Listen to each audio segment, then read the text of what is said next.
time.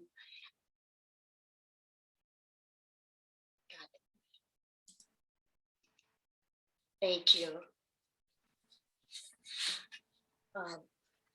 So I'd like to welcome each one of you. Thanks for taking your time to come and become better acquainted with opportunities and life as we delve into disabilities. I'm Jean Carfora. I've been a member of DAT for about 20 years now. And you can tell that's definitely where my passion is, caring about individuals. Next, please, Amy. Amy is going to be moving through our, moving through our slides.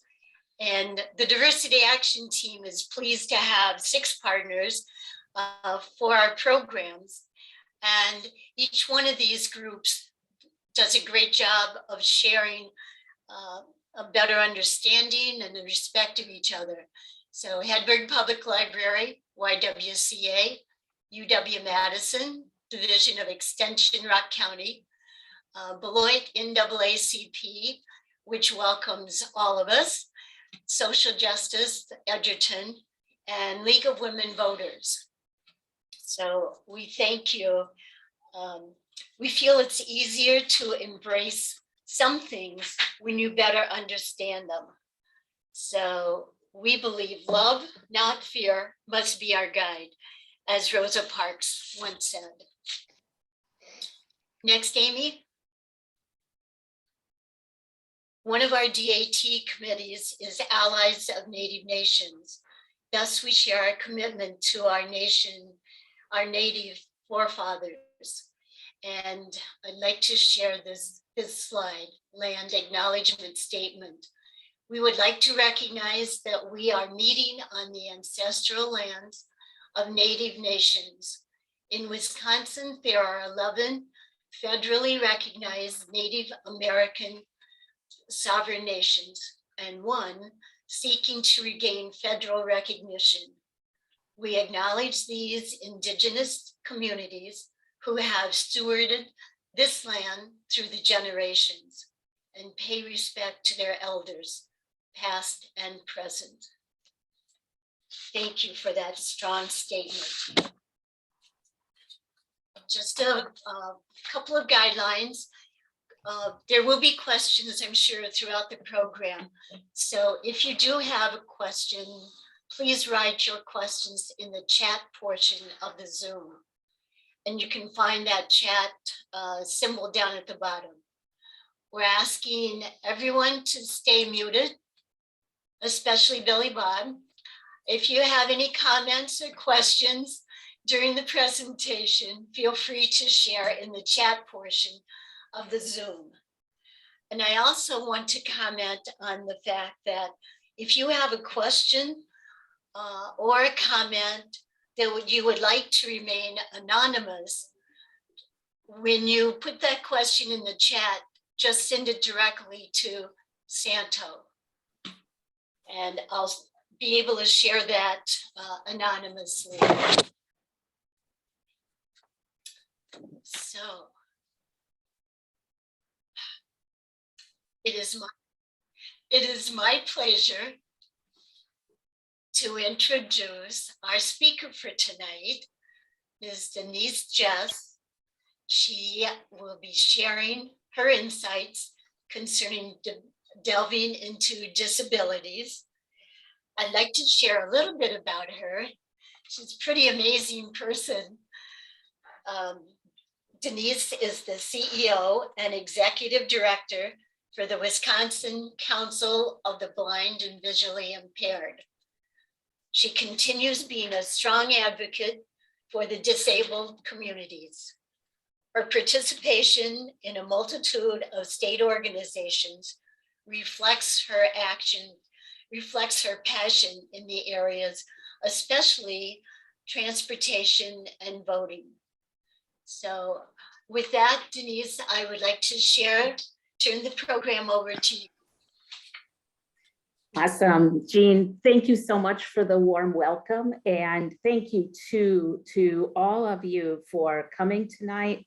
I'm really excited to see your list of partners and very much appreciate that you have a land statement honoring the Indigenous people who walked this area first and the impact of white supremacy on their lives today. So thank you for starting in that way.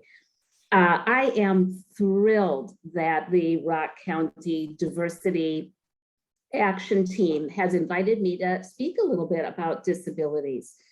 People with disabilities are one of the largest marginalized or minority groups in the country, and we're often a group that gets very little opportunity to really speak to our experiences, both individually and systemically. So it is really exciting to have this opportunity. And I have to say, I'm really, really proud of the work that you all are doing in, creating a space tonight for this conversation.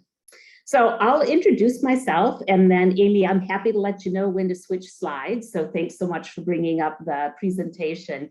So I, as Jean mentioned, am the executive director of the Wisconsin Council of the Blind and Visually Impaired. I am also a person who lives with vision impairment. I have been legally blind since birth. So this is a 50-year, almost 59-year experience for me. I am the mom of two daughters, one of whom is 20 and one of whom is 23. And my wife and I have been together for over 30 years. And I am somebody who, when I'm not working, loves to be out in my garden and loves to knit. This time of year, it's particularly wonderful to knit, our first really cold day of the fall. And someone who loves to cook and bake. I'm a sourdough baker, in addition to just loving to work with fruits and vegetables. So I'm also, I'll give you a quick visual description of myself for those who may have difficulty in seeing the screen. I'm a silver blonde-haired older woman, 58, and blue eyes. I'm wearing a cobalt blue shirt, and I realized when I saw the poster that it's the same shirt that's in the poster, and I am relatively light complected. Now, that intro might be a little different than what you might have expected, and it was quite intentional. I took a moment to give you a visual description or an image description of me, because for folks with vision impairment, oftentimes we don't know what the people who we are conversing with look like. And so having a sense of that is a way of creating greater inclusion. Everyone else gets to see the people who are in the room. But without some form of visual description or image description, we are learning about folks in other ways, like through their voices and through the things that they tell us and the stories. And we're remembering that and making mental notes of it. But it's really nice to have a sense of what that person might look like. The other part of my intro that told you a little bit more about me beyond just my job and my vision impairment, but all those other aspects of who I am, I included because often as a person with a disability, folks see me single dimensionally, meaning that once they know I have a disability, once they know I have a vision impairment, that becomes kind of the central focus of our interaction. And I am so much more than my disability. I'm a mom, I'm a wife, I'm a knitter, I'm a baker, I'm a gardener, I'm someone who loves to read. And so that's one of my invitations as we're doing our work tonight, is to remember that folks with disabilities are far more than our disability alone. And when we're encountering folks with disabilities, to really remember our wholeness and not just focus on disability. So Amy, if you're ready, you can go ahead and advance the slide. I want to tell you a little bit about the Wisconsin Council of the Blind and Visually Impaired, just in case you're not familiar with our organization. And since Richard is one of your members, I can't help but think he's probably mentioned the council a few times, but for just to level the playing field, I want to make sure that we touch base on the council. So we will celebrate our 70th anniversary as an organization next year, which is really a great source of pride for many of us. Our mission, we're a nonprofit organization, and our mission is to promote the dignity and empowerment of people in Wisconsin who live with vision loss. And we do that in 3 ways. One is through advocacy, education, and vision services. The dignity and empowerment part of our mission is really, really central. And we are the Wisconsin Council of the Blind versus for the blind, because we not only have many members of the blind and visually impaired community on our board, we also have many members of the blind and visually impaired community on our staff. And we have the privilege of partnering with other folks, other sighted individuals to really facilitate and run our organization. So we are visually impaired, led, and governed. We have 3 key values that guide every bit of the work that we do, and they are inclusivity, integrity, and uncompromising respect. Amy, go ahead whenever you're ready to do the slide. So let me talk a little bit about what disability looks like in the state of Wisconsin. I mentioned when I first started out that we are one of the largest minority groups. In the state of Wisconsin, nearly 1 million people identify as having a disability. So that's 1 in 5 adults. These numbers really just focus on adults. I chose to not put children into the mix for tonight, just to focus on our adult population. Disability is quite prevalent. We know that these numbers are likely underreported because many times folks won't indicate that they have a disability for a couple of different reasons. Sometimes they just are like, well, I am getting older, so things are harder for me. And so they don't necessarily consider themselves a person with a disability. And also because there's still a lot of shame around disability in our culture, folks can be really uncomfortable admitting that they have disabilities. We have folks who get very hesitant about seeking out our agency simply because we have the word blind in our title, and they don't want to be considered blind out of fear that their friends and family will potentially love them less or take pity on them. As we age, we are more likely to have a disability. So those of us who are age, 65 to 74 are 22%.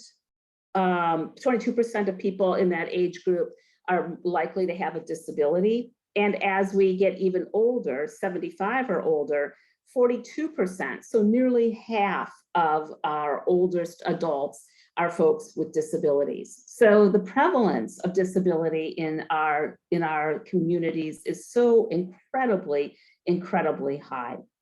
In the blindness and visual impaired community, we guess that there are between 100,000 and 200,000 Wisconsin adults with vision impairment. And again, we know those numbers are underreported. So we guess that the numbers are really closer to 200,000. Okay, Amy, go ahead. So people with disabilities in general experience some of these things, and I'm going to go through each one with a little bit more detail. So we are more prone to experiencing higher rates of unemployment. Right now in the state of Wisconsin, I think our unemployment rate is just under 4%. I didn't check it today, but last week it was just hovering just under 4%. Among people with disabilities, it's about 40 to 50% unemployment. And with certain disabilities, the rate of unemployment is 70%. People with vision loss typically experience the highest rates of unemployment. So that means only 30% of our population are folks who are employed. Of that 30%, many folks are underemployed, meaning that they're not working enough hours for full-time work, or they're working at wages that are low, or they may be working in fields that don't match their level of skill or training. And we'll talk a little bit more as we go on tonight about why those rates of unemployment are just so incredibly crippling high. It stands to reason that with such high unemployment rates, those of us living with disability are more prone to poverty, twice the level of poverty that is true for our non-disabled peers. And we experience significant health disparities. So, anything from being potentially more obese to having higher rates of diabetes and heart disease. We're more likely to smoke.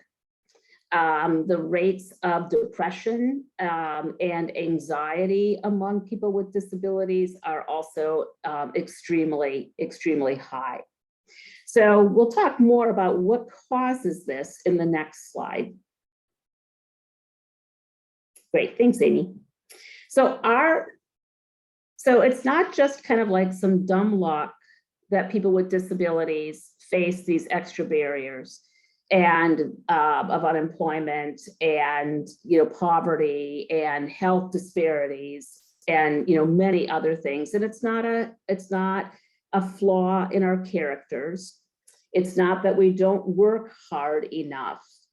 And it's not that we're incapable. And those are, some of the stereotypes and beliefs that many of us with disabilities face on a regular basis. But the reality is, just like systemic racism and systemic homophobia and systemic sexism, people with disabilities face sets of beliefs and practices that devalue us as human beings and that look at us as somehow needing to be fixed or in need of help. And that sense of someone with a disability being broken or needing fixing leads to a belief, consciously or unconsciously, that somehow we are less than our peers without disabilities. And these sets of beliefs are really rooted, they're called ableism, and they're very much rooted in fear. One of the things that, Jean, you said as you were talking about the diversity action team was, really confronting fear. These weren't your words, but this is how I heard them, and uncovering fear and really learning so that we can come from a place of love and letting go of fear and having fear not be the controller. And that really touched my heart as you named it, because ableism is rooted in fear. Fear that someone with a disability might not measure up to our expectations, fear that it will cost a lot of time and money to connect with someone with a disability, And frankly, the bottom line fear of maybe becoming disabled oneself. You know, we've heard the phrase a lot of times in our lives, there by the grace of God go they, you know, so kind of the, oh my gosh, pitying people with disabilities. So let's look at how this fear plays itself out in everyday reality for those of us with disabilities. So thank you, Amy, I see you advanced it, perfect. One of them is attitudinal, and we've talked a little bit about this already, but in the employment sector, one of the things that we often hear from folks is, well, I don't know that I want to hire someone with a disability because I'm not sure how they'll function in our workplace. Like, will they be able to use the microwave to make their lunch? And will they have friends? And will they get along with their colleagues? And are they going to be able to do their work? Or are we going to have to do their work for them? These are things that we hear on a regular basis from employers about, you know, some of their concerns about hiring someone with a disability before they've even interacted with folks with disabilities.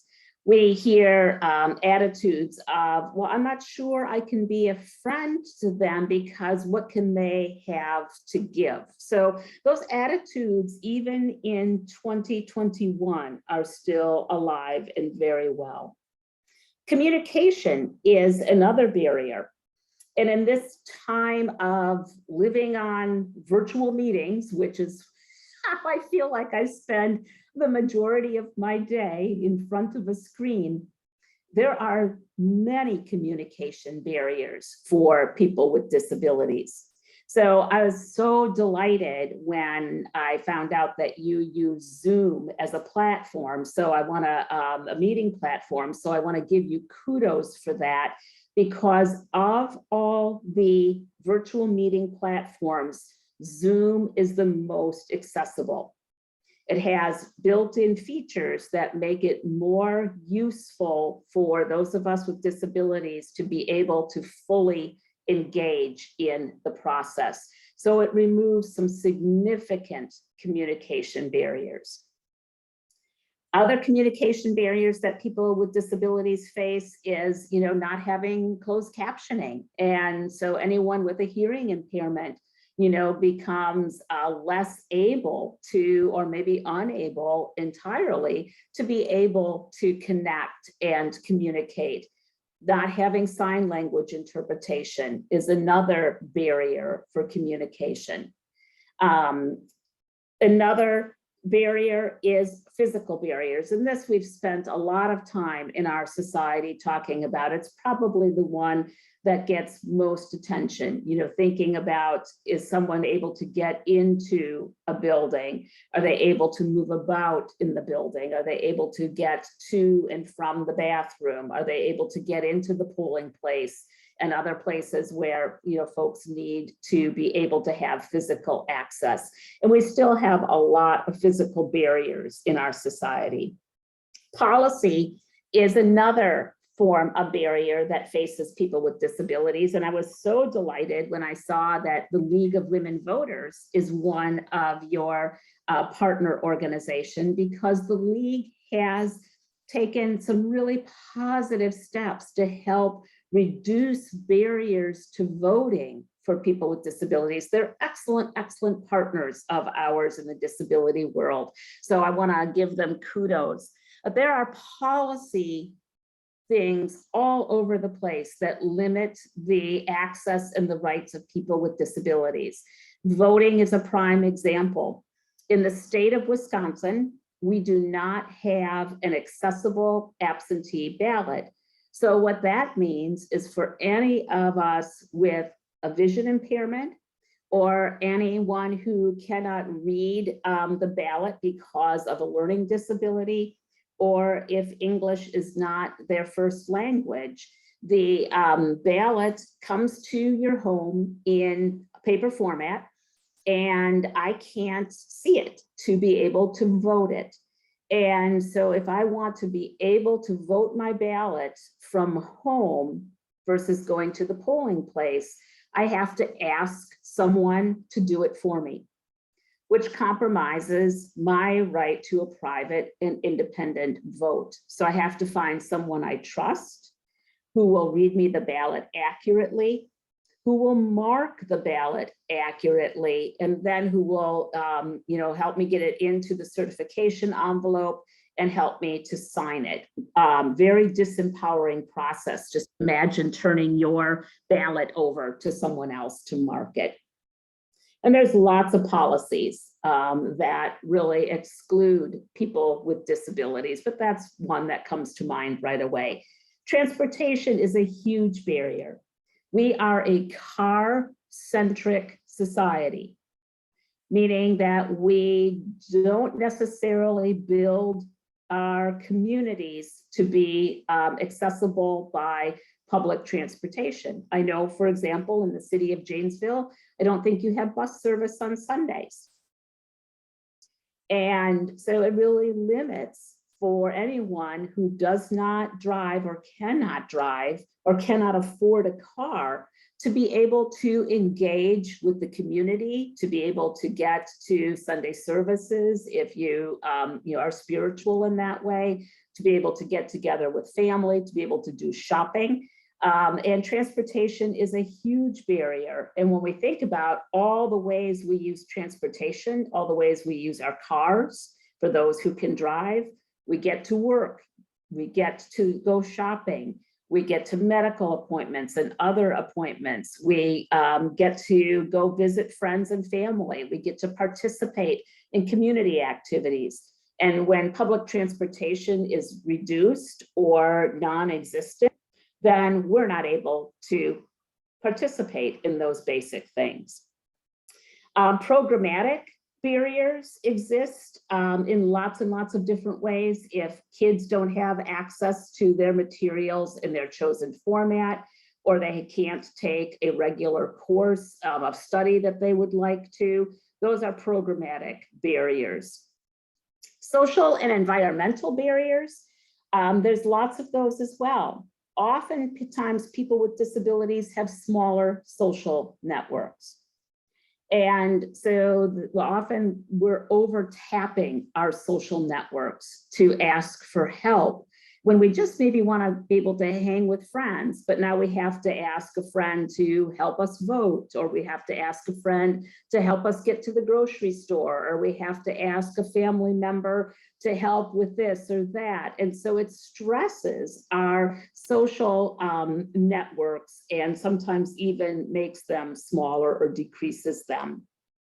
The criminal justice system, there are more people, it's disproportionate number of people in the criminal justice system with disabilities.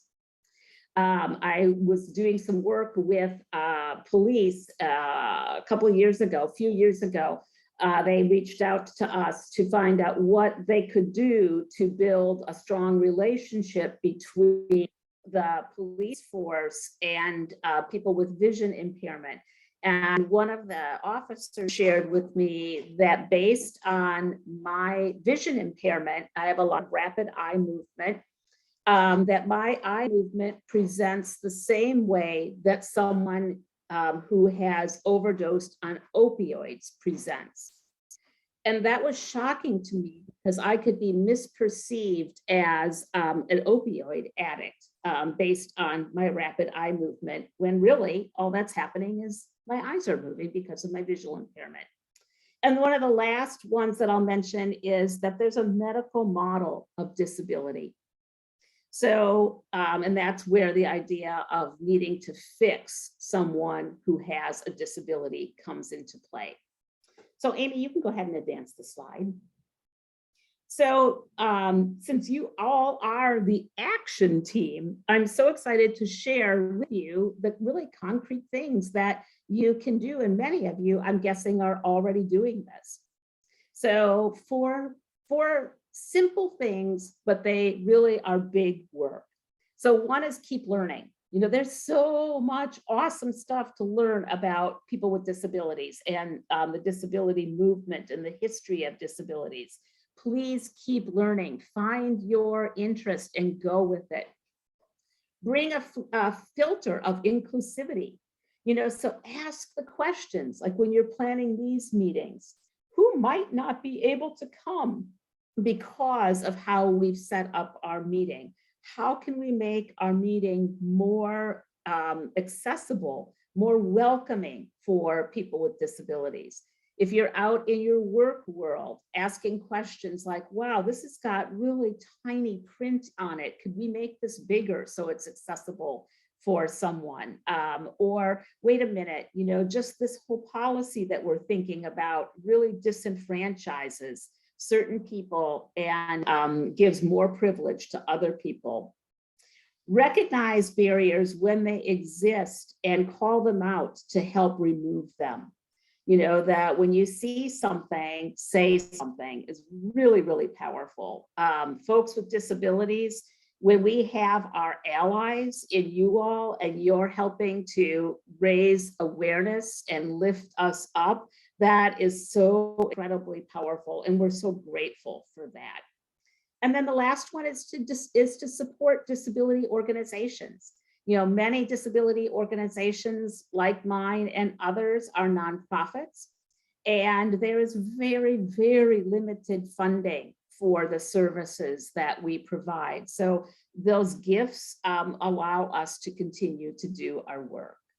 So Amy, you can go to the next slide.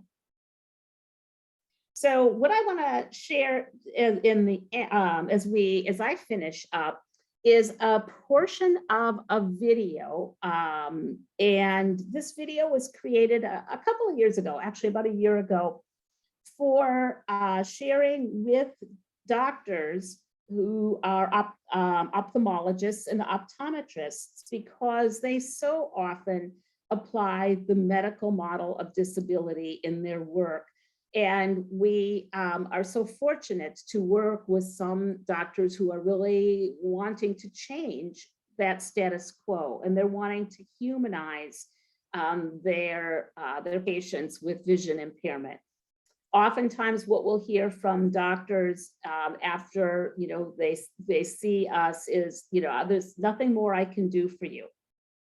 And what we want them to say to their patients who have significant vision impairment is, well, maybe there's nothing more that can be done medically. There's a whole lot that can be done by supporting someone in learning new skills and really helping open up the world. So this video was created for medical professionals to really help them understand the tools and resources that are out there for helping people to live full and vibrant lives. And I didn't include the whole video, I just included a portion of it, but you'll see me in the video just going about my day normally, kind of take me out of the talking head that you've been listening to for the last 25 minutes and put me into the real world. So Amy, whenever you're ready, if you can click open the video, that'd be awesome. A Day in the Life with Denise Jess. Hi, I'm Denise Jess, the CEO and Executive Director of the Wisconsin Council of the Blind and Visually Impaired. I'm the mom of 2 adult daughters. Amy, and we're not able to see it. We celebrated our 30th we're not seeing the video. Anniversary. I'm sorry, could you repeat? Yeah, we're not seeing the video, we're just still seeing the slide. We're hearing it fine. Hold on.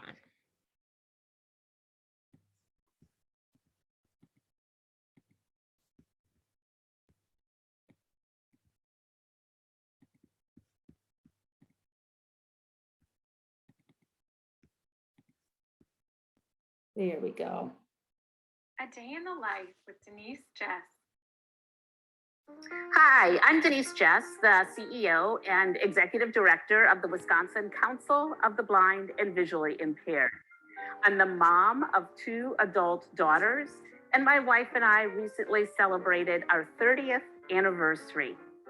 I'm an avid reader and knitter, and I love to cook and bake. I was born with an underdeveloped optic nerve and consequently have been legally blind since birth. I have no light perception in my left eye, And the acuity in my right eye is 20/400 with very limited peripheral vision.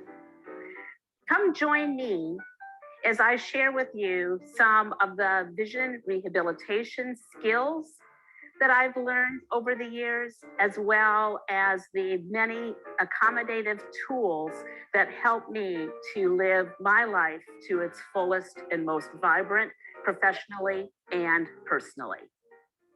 A lot of my day is spent in front of a screen, whether it's composing email and responding to it, working on documents, and these days, attending meetings. I use a computer program called Zoom Text Fusion to help me do my computer work. Fusion has both magnification and screen reader ability. Important dates, deadlines to register for November election polling. If I were to only use the magnification portion of assistive technology, I would experience a lot of eye fatigue. The screen reader element helps me be able to stay more relaxed, be more efficient and more effective, and experience less eye strain. Bullet dead, context menu, cut, T. Because a lot of things come to me, not necessarily on the computer, but they come via paper. Things like financial documents and legal documents, as well as check signing in my mail. I use a desktop digital magnifier, also known as a CCTV. I also have a portable one that I carry with me for in-person meetings and to do at-home tasks like read the mail or read a recipe. The digital magnifier, when I put a document underneath it, will increase the size of the font for me. And both my portable and my desktop have OCR technology. This means I can take a screenshot of the document and have it read to me using VoiceOver.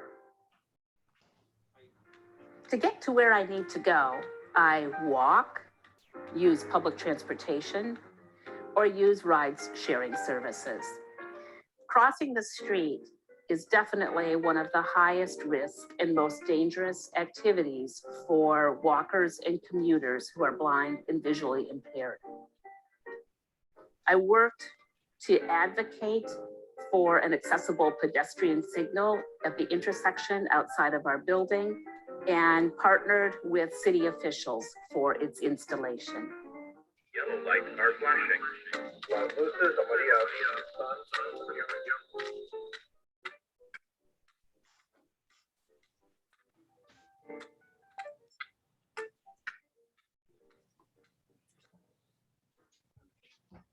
At the end of a busy day, I love to unwind by doing some knitting. For me, knitting is a tactile activity. My fingers can read the stitches, and I have the muscle memory, and my hands know just what to do. After a full day of needing to use my vision, it is so soothing to me to be able to do something that is purely tactile and to create something that's really beautiful. When I do need to use my vision in my knitting, I wear 8X power readers and I use really good lighting. My lamp can transition in its level of brightness and can change from white light to yellow light depending on my needs. Thank you so much for joining me for just a little portion of my day. I'm hopeful that this helps you to see how really high quality vision rehabilitation skills and the appropriate accommodative devices help create greater access and ease in my life as someone who is visually impaired. Made possible by Vision Forward Association and the Wisconsin Council of the Blind and Visually Impaired. A Day in the Life with Denise Jess.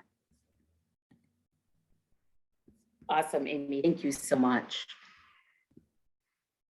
So that is it for me. I'm happy to respond to any questions, and yeah, I'm happy to respond to any questions, and I'm hopeful that tonight's presentation gave you something to think about in your advocacy and equity work.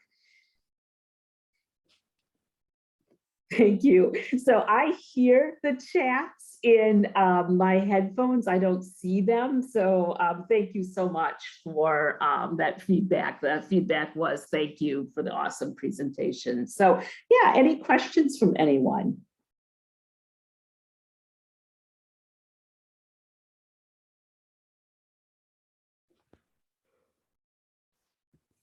All right, so Jean, I will turn it back to you, and I will stay on so that if questions arise as folks go along, I'm happy to entertain them as well. So I'll turn the reins back to you.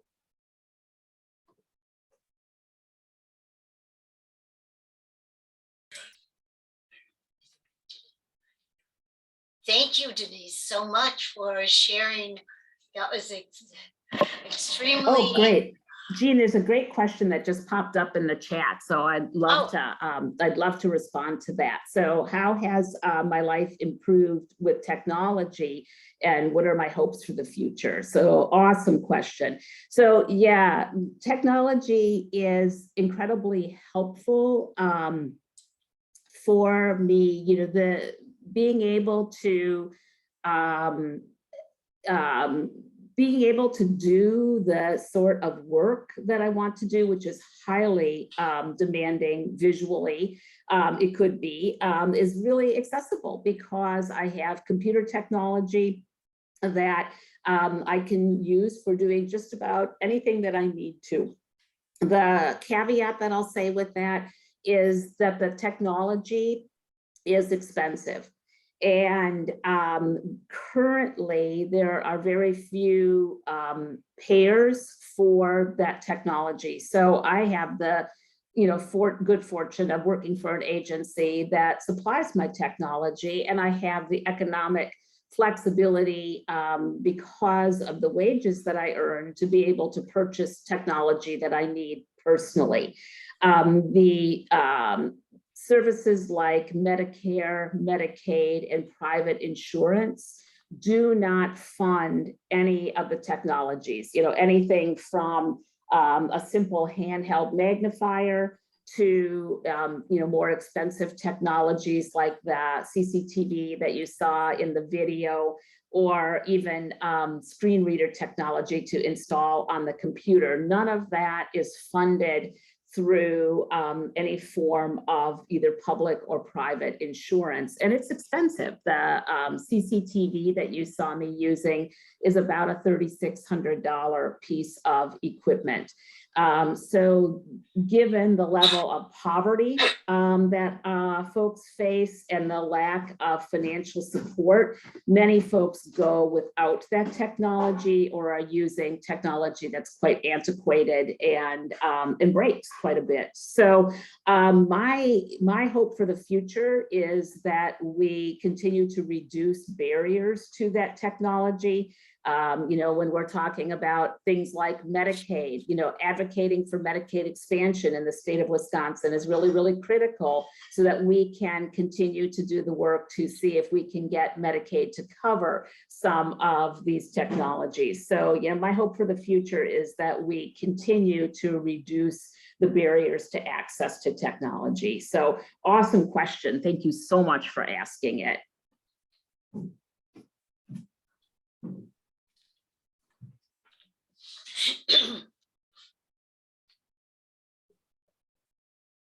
Oh, sure. There was just a question to explain the filter of inclusivity. I love these questions. They're awesome.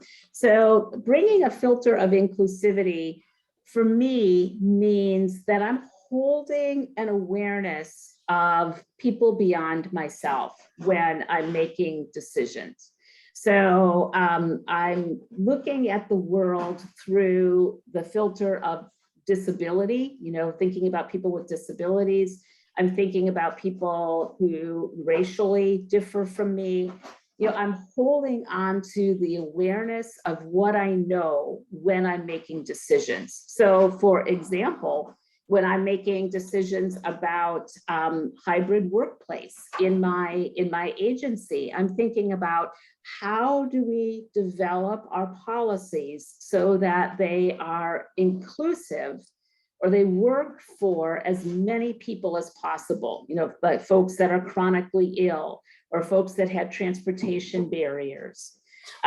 If I think about a meeting that we're going to host, how do I look at that through the filter of inclusivity? Are we holding it in a place, if it's a in-person meeting, that has public transportation access, or that feels safe to someone to come to that place for a meeting where they'll feel welcomed? Or if we're doing a meeting virtually, is it on a platform that people can access easily enough? Can we turn on closed captions? You know, is it one that's a simple enough technology for people to learn so that they don't feel like they can't, you know, unmute their mic and be able to say something or put something in the chat column? So that's bringing the filter of inclusivity, that folks beyond just the people that I'm most comfortable with are always on my mind, and thinking about how do we create something that reduces those barriers. So that's a wonderful question. Thank you so much.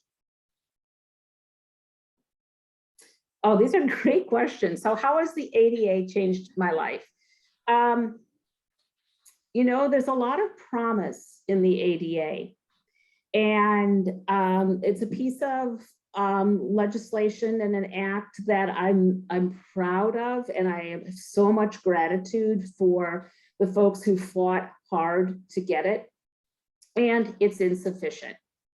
So many of the provisions of the ADA are difficult to enforce. So the ADA doesn't have a lot of teeth.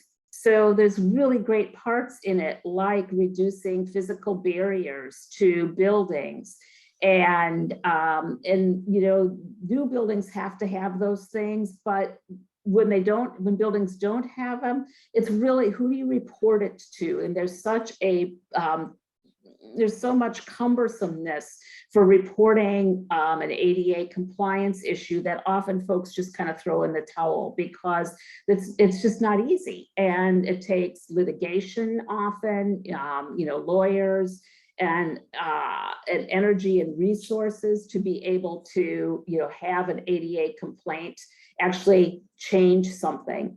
Folks with vision impairment were pretty underrepresented in the ADA as well, and I'm grateful because there's been new web accessibility guidelines put into place. And again, difficulty in enforcement of those, but those web accessibility guidelines, which is a supplement to the ADA, have really helped open the door on accessibility of websites and, you know, and technological implications. So I'd love to see the ADA have us go beyond the ADA, particularly in things like voting and other, you know, public access things. So it has definitely changed my life, but we still have a long way to go in creating access for all people with disabilities. And Denise, what do you feel we could do as interested participants? How could we be advocates for that ADA? I think really looking at your community through the eyes of someone with disabilities, and, you know, raising awareness with your city council and with your schools. You've got a city council that I find to be really receptive. They are among the organizations or the city councils across the state that, oh, great, I'll do that question in just a minute, accessible absentee ballot. So, They're really receptive to our annual pedestrian safety and white cane message. So I think you've got some folks on that city council who could really be good listeners and sounding boards, thinking about your transportation. Well, that's not an ADA compliance issue. It's a big one for your residents in Janesville who are people with disabilities. Looking at your public access buildings, how easy are they to get around? Is the disability entrance in the back, kind of like a second-class citizen has to come in the back. So, walking around your community with eyes wide open about how might someone with a disability feel and have access, and starting to have those conversations amongst each other and with your elected officials and with your friends and neighbors, just to really help lift up. No, yeah, I'm hearing some great questions in the chat. So I'm loving them. These are so fantastic. So one was on what would make a ballot more accessible. And so I'll do that one. And then I have a great question about the legislature. So what would make a ballot more accessible in Wisconsin would be to have it be able to be emailed to someone who requests it, and have it be what's called tagged, so that our screen readers can read it to us. And then we can mark it, and then, preferably be able to just send it back electronically. We're probably a long way from that, but to at least be able to print it and then be able to send it back. And Wisconsin has the technology and the capabilities to do that. We can send ballots electronically, and we do already, to our military and overseas voters. So it really requires the legislature to change the law so that we can do that same provision for people with disabilities. Other ways that, Jean, in response to your question, other ways that, UL can be really actively engaged is to pay attention to a lot of the voting bills that have been floating around the Assembly and Senate. Many of them were vetoed by the governor because they had such serious implications for voters with disabilities, especially around indefinitely confined voting and nursing home and care facility voting. But really keeping, voting is something that interests you, really partnering with your members and friends from the league to stay really abreast of those bills. There was a great question in the chat about, has the state legislature become more accessible? We have a state legislator who has some pretty significant health impairments, and who's also a wheelchair user, and who is running into quite a bit of barriers in being able to join meetings electronically. And it's simple statement. These days, hearings on bills are still being held in person in the Capitol. For a while, many were being held virtually via Zoom, and it really removed barriers for many of us to be able to testify at those public hearings, both for safety during the pandemic, but also because we didn't have to arrange transportation to get to the hearing, and especially for folks who are not in Madison, that you could simply click a Zoom link and be able to testify at a hearing. So having those go away and go back to in-person hearing means that those legislators are getting less opportunity to hear from the diverse citizens of the state of Wisconsin.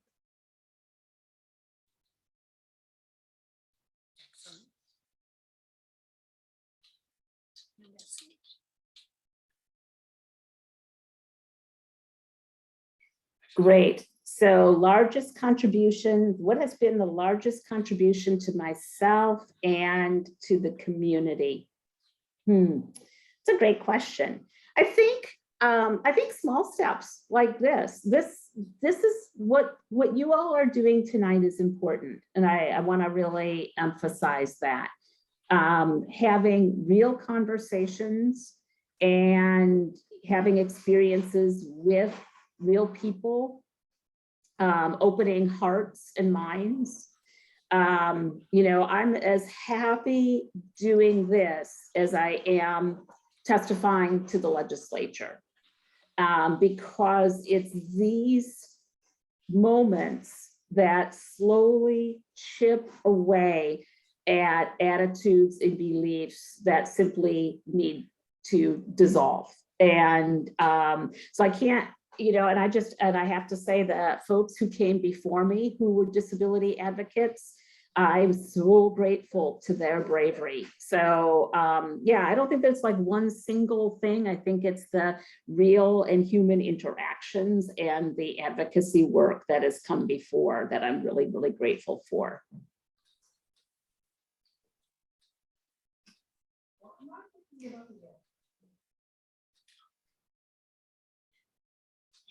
Great, so fantastic. What do the conversations with youth look like? Especially as they get ready to transition into the, as they get ready to transition out of school. So a lot of the conversations really focus on self-advocacy, because being a really good self-advocate is critical to our success. So not waiting for someone else to advocate for you.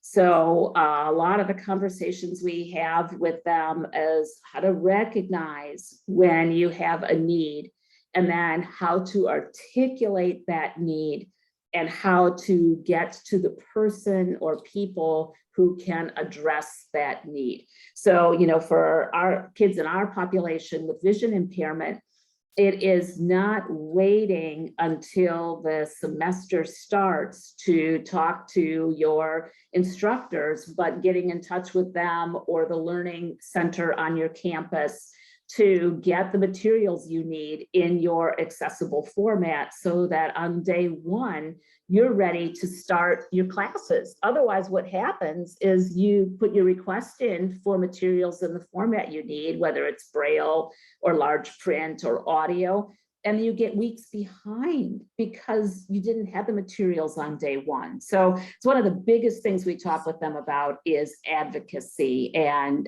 really learning how to do it, because your parents aren't going to be there to do it, and your teachers aren't going to be right there to do it for you.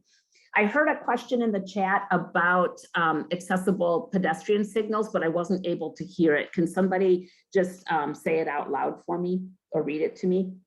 Denise, it says, is it true that most crosswalk crossing signals don't work? Well, there's different kinds of signals. And so ones for people with vision impairment that simply light up, you know, for obvious reasons, they're not helpful. But they, you know, because we can't see when the walk light is on. So advocating for accessible pedestrian signals, and those have a tonality to them.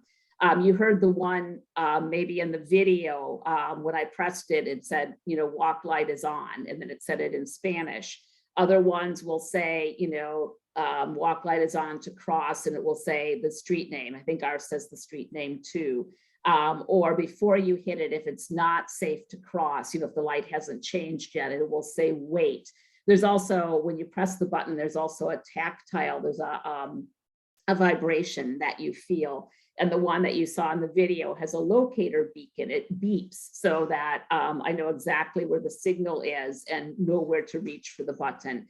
Those are amazing, and they have been shown to reduce accidents involving people with vision impairment, because we get that auditory input. Otherwise, what we're doing is we're listening for the traffic patterns. We're listening, are cars still passing in front of me, you know, or is it parallel to me? If it's parallel to me, then I'm going to assume it's safe to cross. If I'm still hearing the cars passing in front of me, then I know I need to wait. When I can use that accessible pedestrian signal, then I've got another piece of information. And, you know, a lot of research shows that we leave the curb sooner.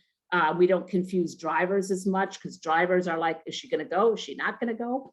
So those are really, really helpful. So advocating for those in your community at places where they're going to be really helpful, like outside your city council building or other high pedestrian traffic areas, is really a powerful thing. I heard a question about electric cars. What was that one? Oh, well, I just want to say something about your response to the crosswalks. And I think this is something that each one of us could do when we're out and about in the community, just to double check. And that would give us the, and you're right, we have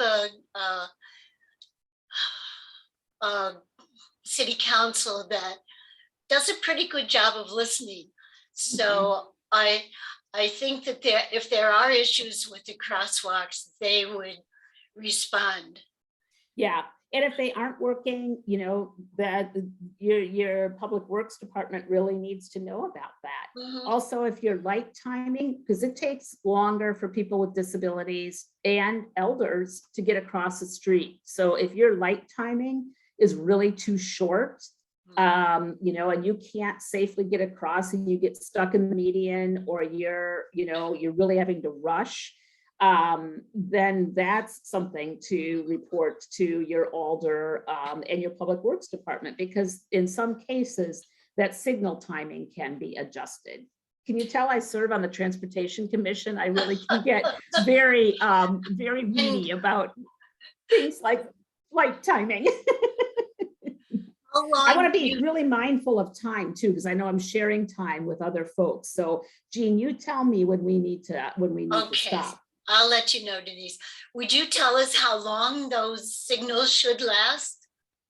I can't, because it depends on how many lanes of traffic there are. So there are rules about them, and I don't know the rules off the tip of my tongue well enough, but there are rules, but then there are some flexibilities within the rules, particularly at high traffic areas. So I don't know precisely, but if it feels too short, it's time to say something about it. Okay, and we had a question about electric cars. Are they an issue because you won't be able to hear them? Yes, yeah, they're terrifying. Okay, I bet. And Katie has a question about what advocacy items are you working on currently? Cool, great question. In a nutshell, because you could give me 2 hours to talk about these, but in a nutshell, I'm very excited because I co-chair a Wisconsin Department of Transportation sponsored non-driver advisory committee. And we are looking at statewide, how can we make some changes in statute and in policy and in funding for greater transportation access in the state. So that is always something that is top of mind for us, is transportation advocacy. We're also working on the accessible absentee ballot and working on making sure that we don't have laws passed in the state which would actually suppress the rights of people with disabilities and elders to be able to vote. We're working on trying to increase funding for the offices that live within the Department of Health Services that serve people with disabilities. So the Office for the Blind, the Office for the Hard of Hearing and Hearing Impaired, Deaf and Hard of Hearing, the Office for people that are deaf, blind, and the Aging and Disability Resource Centers, because those are traditionally underfunded. They haven't seen funding increases for about 12 or 13 years. And with inflation, that really means their funding has decreased, while at the same time, the populations have continued to increase. And so we know that without giving proper funding to those necessary services, we are looking at a health crisis not too far in the future, because when you have a disability, you are more prone to having other health issues, and one of them being falls. Wisconsin has some of the worst falls related injury data in the country. and people with disabilities are more prone to falls. So we really need to see our public health dollars increase so that the services are there for people with disabilities and our elders. And the disabilities and also the financial help for people that are visually impaired. Well, any disability, but I don't think the funding has come through, has been increased for quite a few years for those individuals either. Am I Nope. correct? You are correct. We have not seen funding increases at the federal level or the state level for people with vision impairment for about 12, at least a dozen years. Yeah, that's something that needs to be addressed too. Yeah, it does.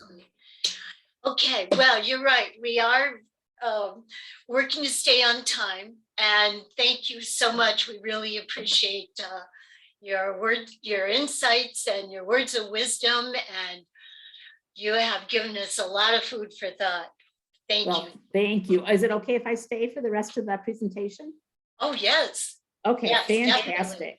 Oh, wonderful. Thank you. Okay, Amy, we're going to have an interview with Richard right now.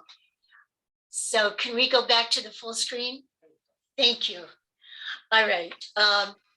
Richard, I see you. You have my name, but not my face, Richard.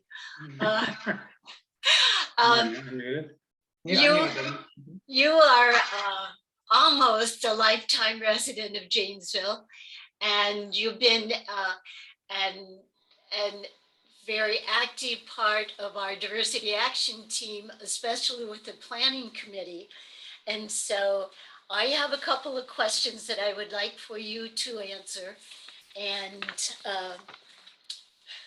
if anybody else wants to jump in, we have a few minutes. Richard, my first question is, how does your vision loss impact your daily life?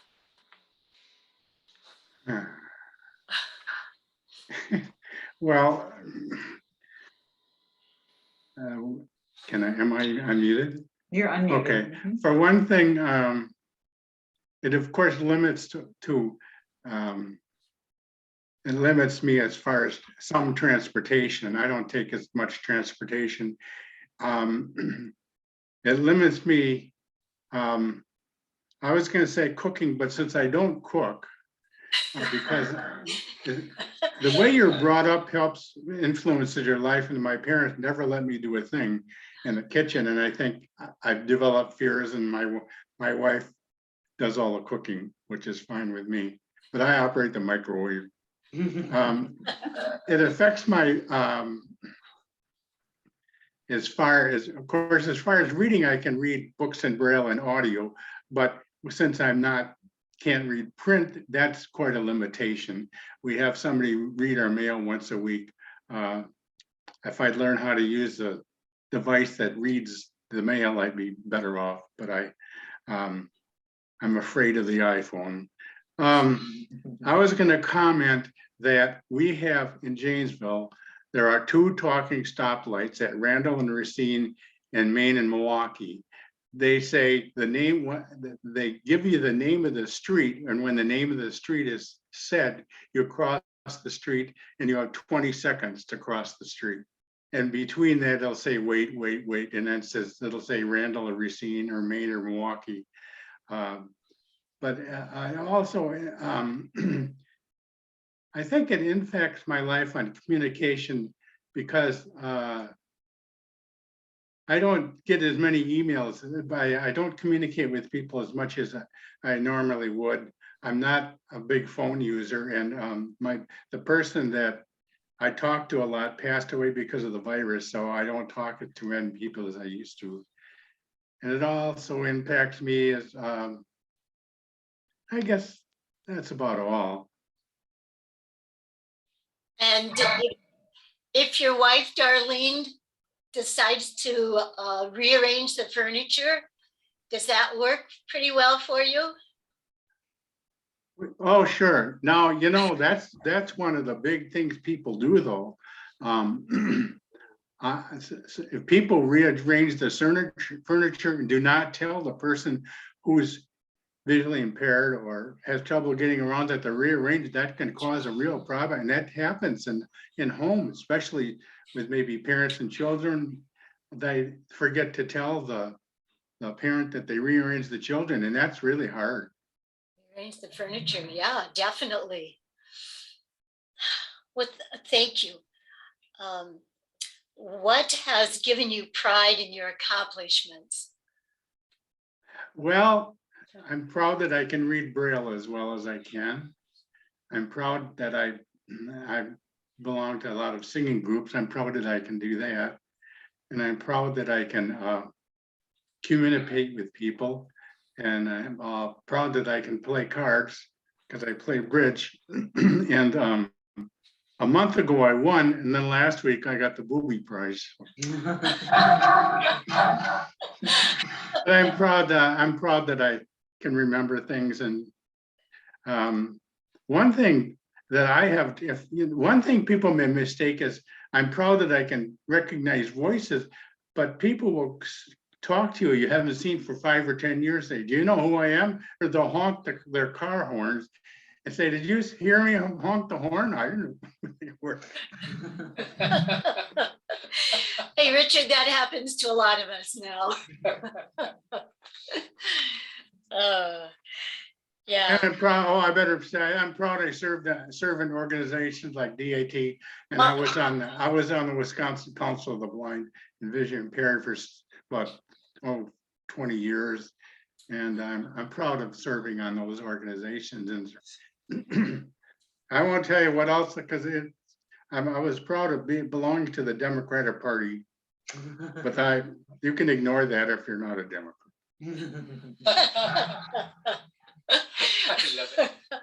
Okay, we appreciate your honesty. And your last question I'd like to ask is, what is the most important message you want people to know about living with vision loss?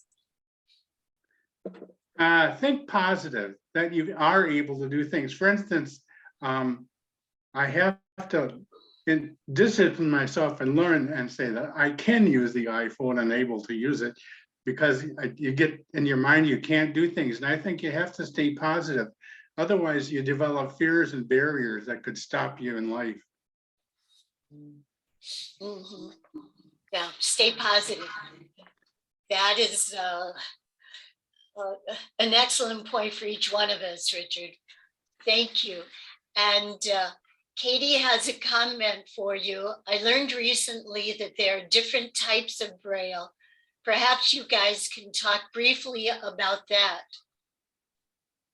Well, there's grade 1 Braille, which is totally it's all no signs or all letters and words. Grade 2 Braille has, there's different signs which make it, because if it's grade 1, you'd have hundreds of pages for book. Grade 2 Braille has many signs and convenient word signs and things, so it can decrease the page numbers. There's grade 3 Braille, but I don't know if that's used anymore. I had a book on grade, and that's real short form notation, but actually you can form your short form notation, really don't need to learn that. People do that if they want to take notes and form different economic, use words and use consonants in the words and use their own notation. But there's 2 grades of Braille, 1 and 2. Thank you. And I think one point that Denise shared with us earlier was that since most of us, since our country is an aging population, it's important for each one of us to be aware of what we're dealing with as far as our vision and our hearing, our balance, and to respond accordingly.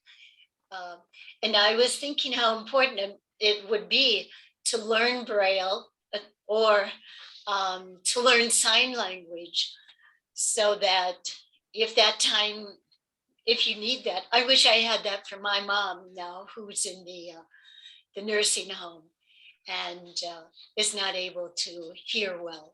So I think Oh, I'm sorry. we each have to be aware of our own individual situations and the reality of what's ahead for us. Richard, go ahead. Finish. The up. hardest thing to give up for an older person is, of course, driving. Some people really have difficulty. My dad should have quit. He didn't quit. He finally did, but he couldn't drive very well. My mother to tell him where to go. Yeah, makes you a little bit nervous, doesn't it, with all of the rest of us on the road? Oh, okay. We have just a couple minutes if anybody else has a question for Richard. Hey, Richard, it's Vicky. I just wanted to say thank you for your words of wisdom to stay positive, because I guess we need to learn to embrace that technology instead of run away from it. But thanks for those words of wisdom there, Richard. Oh, you're welcome. Yeah, and then another reminder that I heard was, don't be afraid to respond or introduce yourself to a person who has some vision loss or total vision loss, that the communication is so vital to their reality. And so it's really important that we care. Yeah, Jean, this is Denise. I'll pick up on that. It's so wonderful when I am out walking, either for pleasure or getting to where I need to go, and I encounter someone on the sidewalk and they just say to me, hello. And it not only feels warm and kind, it's also incredibly helpful because it gives me a spatial sense of where they are compared to where I am, so I can navigate safely around them. As you saw in the video, I'm a cane user.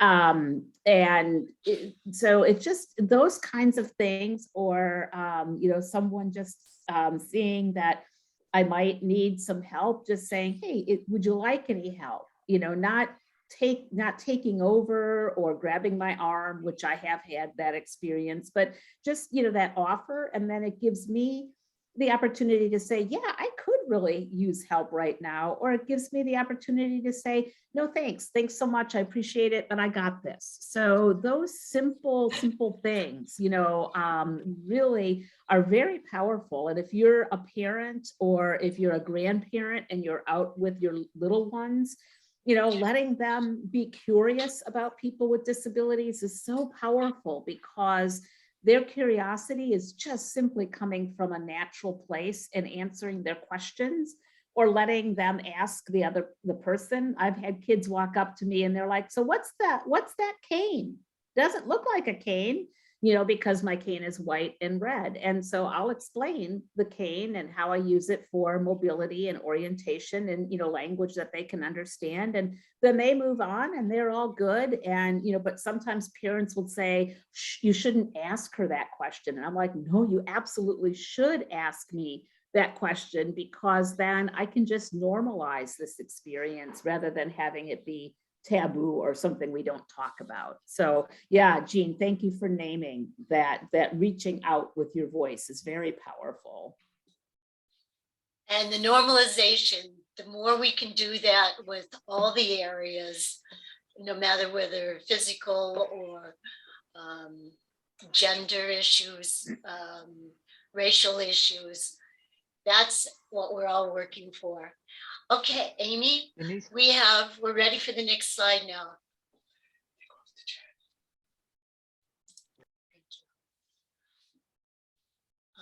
What can I do? We've talked a lot about that throughout this program. Looking to support people with disabilities in our community. Here's how. As Denise has said, the Wisconsin Council for the Blind, updated information and advocacy opportunities, they're marvelous on there. There's an organization out of Beloit that's called RSVP, Retired and Senior Volunteer Program. You have to be 55 years or older, and you have to have your driver's license. But you can be a great help to community members just to help them out with their basic needs, like to the doctor or shopping, or there's so many opportunities that RSVP can give you.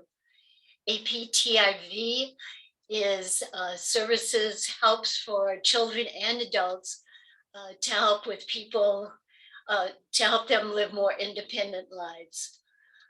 Number 4, I think, is just so major right now. Our local politicians, we've talked about the state legislature. Please step out of your comfort zone if you're like me. This is one area that I really need to do. And Tina has presented a website for that. And then, as Denise said, be aware of changes and take early intervention steps when you realize there are some needs. Okay, next slide, please, Amy. Oh,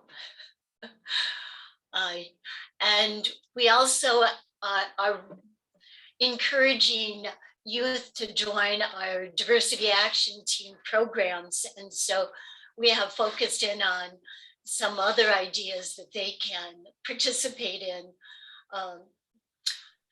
Tune into your own biases towards disabilities. And I would say for adults and for the teens, have you learned anything? Has that changed your bias? I like this one. Join or form a club at your school to help your peers with disabilities. Beloit College has an excellent one. So think about taking that next step. Read books that have people with disabilities as the main characters. And then the last one, as Denise said, notice something, say something. Physical access barriers, the pedestrian signals, and then go to the people who can make the difference, make the change for you. Okay, and Amy, we have one more slide for our next steps, our announcements.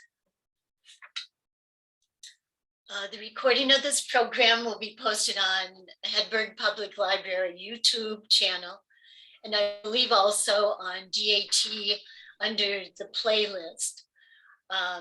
Check our website or any of our partners' Facebook pages for upcoming events. And then we have the following ones that we'd like to recommend. Courageous Conversations, Monday, October 25th, from 5:30 to 7. And that will be dealing with the history and the immigration challenges for the Haitian people. Excellent topic right now. DAT November program is boarding schools for Native Americans, that history. And that will be in person at the Hedberg Public Library. And that's also from 6 to 7:30. So there is a little bit of a time difference between Courageous Conversations and our monthly programs. We'd also like to mention the YWCA Racial Justice Conference. That is an amazing experience. Fantastic speakers this year. Please go on the YWCA Facebook page to register for that event. So if any of you would like to print out the chat, I'm not exactly sure how to do that. Okay, Amy, can you help me with that? Sure. So if you select chat from either the bottom or the top of your screen, depending on how your computer is laid out, a white rectangular column will appear on the right side. And if you look at the bottom right of that column, there are 3 gray dots. If you click on those dots, it should give you a list of options, and that first one is Save Chat. Now, that will save to your computer, depending on what type of device you're using. I'm not exactly sure where it will save on your device, but if you have a Finder feature on your computer, you can always type in Zoom, and then the options will come up, and you should be able to find the chat from this evening. My 8-track tape player has none of these features.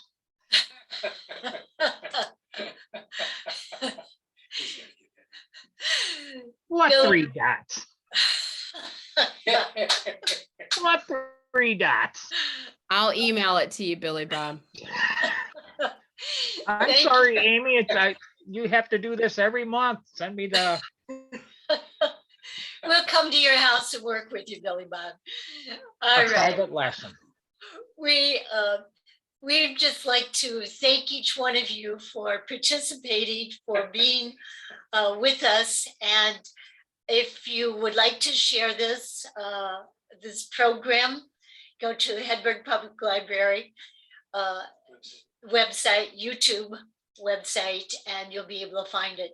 I'd also like to thank Denise Jess once more for your fabulous sharing. Thank you so much. Yay. Thank you And so much.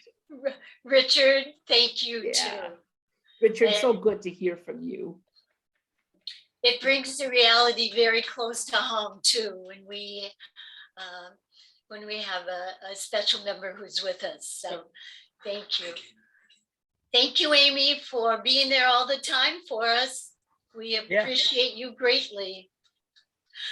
All right, Tina Markstead and Richard and Darlene Johnson and I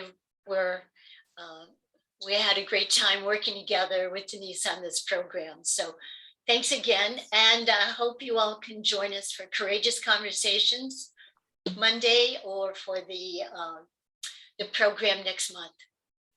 Thanks.